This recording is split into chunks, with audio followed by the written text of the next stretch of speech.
everybody, welcome back to Hey. our second video. It is Melinda and Adine, and we're back today to talk about what our strategy or system, whatever you want to call it, when it comes to bulk buys when you have no experience with the product before. Yeah, in this case, we bought a large lot or a kid's collection basically of Monster High dolls, and I've never heard of Monster High dolls, but I've seen other resellers talk about it, so I looked it up and it actually just popped up into my Facebook Marketplace listings. And I took a look at it. There were a lot of them. They advertised over 40 dolls, some mini dolls, accessories. And I tried to actually talk them down a little bit. They wouldn't budge because they just recently posted it. So on my lunch break, I went and picked up the product. So we'll talk a little bit about what we bought, why we bought it, and hope you stick around and maybe learn something about buying in bulk. The first thing I want to cover is the risk versus reward when you buy in bulk. And what I mean by that is that anytime you make a purchase, you're really making an investment in yourself or your store, your business. And in this case, we invested $175 into product that we believe we can flip for profit on eBay. So in this case, what I did to research them, I looked up a lot of Monster High dolls, and I actually looked at the used versions and I tried to compare the amount of dolls that we have. So we had 43, so I saw that a bunch of lots of about 40 dolls sold for about $10 a piece, so about $400. So easily we can just take it and then flip 175 into one transaction of about 400 and move on. But instead, there are some strategies we want to share with you of how you can maximize your profits. Yeah, so the first thing we wanted to do was do a quick once over, look them up, see if there's any gems. And by gems, we mean ones that are selling higher, maybe right. 60, 70, even I would say $45 per doll. Yeah. And pull those out and then sell those separately. And then from there, sort of trying to figure out what makes sense to lot them up. Obviously, it's less time to just throw them all together, but you could be leaving some profit on the table. So I think we strike a really good balance in figuring out what's going to sell well individually for the highest amount, and then what can be put together and right. make a profit on that. Right. And the same concept as video games. Most video games for the PlayStation, PlayStation 2, Xbox, Xbox 360, most of these consoles, the video games are only worth $5, $7 a piece. So those are called, right, the pickles. So you lot those up and sell them as a bundle, and you might not get max profit, but you're going to get a quick sale. And then the ones that are worth $30, $40, $50, $60, $100, of course, you sell those individually. So let's go take a look and show you a little bit of what we bought and some of our strategy and some of the work we've already done. So with bulk buys, it can be pretty overwhelming at first when you get everything home. We've set up a lot of groupings here just for the purposes of this video, but when we first got them, it was all just in boxes, and it was just pulling out the dolls, pulling out the accessories. Start with the easiest stuff. As you can see, we have a big bus, we've got books. Those are easy lots, so pull them out, get them out of the way. And then we sort of went through and looked at the ones that I guess you could say looked the most interesting, and look those up first, because if they're in better condition, the chances of them getting more value and being one of those gems is a little bit higher.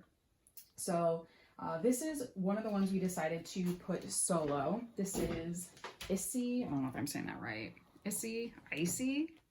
Sure, yeah, Icy. Whatever. Anyway, she looks really cool, very trendy. You know, gotta love that headband. And she actually just sold today for $70. So she's a gem. And a couple of these over here we're also going to sell separately.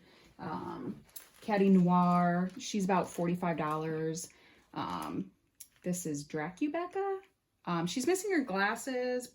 She's got her glasses. That's why I couldn't find them. So she's complete. So she's like $25, $30. And then from there, it's sort of kind of figuring out what makes sense. Yeah, there's really no wrong way of doing it, right? So we've decided here to take these three, lot them up, take these three, lot them up. These we might lot up separately. So what we're trying to do is just get quick sales. So these three are pretty much the same type or character, so we're going to lot them up. I will say this character encyclopedia helped us out a little bit. It was actually pretty helpful. These three all have kind of a sea theme, and in the book they're BFFs, so they can all go to the same home together. That'll be fun, sleepover. And Claw Venus is, this is Claw Venus, and she's a combination of these two characters. She's what they call a freaky fusion. So she looks like the mixture of them two, and then she ate bad food and has been ill for many days. Right. So, and because these are all of these three, when we looked them up, they were like 10 to 15, which isn't worth our time to list separately. So that made sense to us. And then this is the same character, but again, these were 10 to 15 per doll. So we're just going to sell that character together. So if there's a little girl out there who really likes, I think it's like Draculaura? I think she's one of the main characters. Yeah, then they'll get three. And there's a lot of Frankies. I have a whole bag of Frankies we might lot together. Yeah. We haven't gotten really to look at everything. Yeah, there's a bunch of them in here as well. There's some bags full. There are still a bunch of accessories, some miniature dolls, there are a bunch of stands. So there are a lot of value. And the great thing about doing these bulk buys is that you kind of figure it out as you go. This is that encyclopedia that Mona was referencing, and the fun part is that we were able to use this to identify some of these dolls and their accessories, and that book by itself is worth $30 to $50. So 2 of them already sold. Like Mona said, this homie here, she sold for $70, and then we sold another one for $33. So we're already $100 in sales, and we just started. And as far as figuring out what's complete or not complete, as we were going through, we're looking at the listings, if it's listed as complete on eBay on a sold, or if they have a new one with all the accessories pretty visible. We were just going through and seeing if we had the matching accessories to those complete ones. So you don't have to know the product personally. If somebody else has sort of done the work for you in that sense, utilize that. So then you're just playing a matching game of, okay, these are the accessories that are in the complete set. Do I have them? Do I not have them? So that I'm not listing it as complete when it's not. And then as we were sorting, you can see we were making notes right on the bags to keep them separate, so we weren't doing double the work. Writing what they're missing, or do they have everything? Is it 100% complete? Is it not? And that saves us time when we get to the listing part, because then we just pull it out and we know what to put in there. So to summarize, you do not need to know anything about the products that you're picking up to maximize profit. And as long as you do the research up front and you feel confident in the buy that you're going to turn a profit that you're comfortable with on it, just make sure that you're doing the follow-up work and getting the most that you can. I think with this lot, we tried to strike a good balance between profit and time. If you follow us on Instagram, you know we are about saving time. We have a kid, we have jobs, we have lives. Yep. We want to get the most profit for the least amount of time. That is our biggest asset. So we pulled out the gems, quick sellers, and from there, lotting it up. It saves a lot of time and a lot of hassle. Yeah, and what Melinda said just a second ago, when doing that initial research, what we did here is we just we looked at the sell-through rate and the average price per doll. So we knew that just the dolls themselves, when we bought them, were about $3 a piece. And we then got all the accessories and the big toys and the books. So that stuff was just kind of free money right at that point. So we knew that the sell-through rate was really great. I think it was well over 100% in general for Monster High at this current time. So it's definitely something that's in demand. Right, and it's just going to be whatever works for you and whatever your style and whatever you're comfortable with. It also depends, I think, on budget, but I think it stresses the fact there's really no excuse not to be able to do this, because you can make one purchase for $175, and if you wanted to list them separately, then you're gonna eventually turn that profit. It'll keep you busy listing. Right. It'll keep your listings up. Yeah, for sure. Mm-hmm.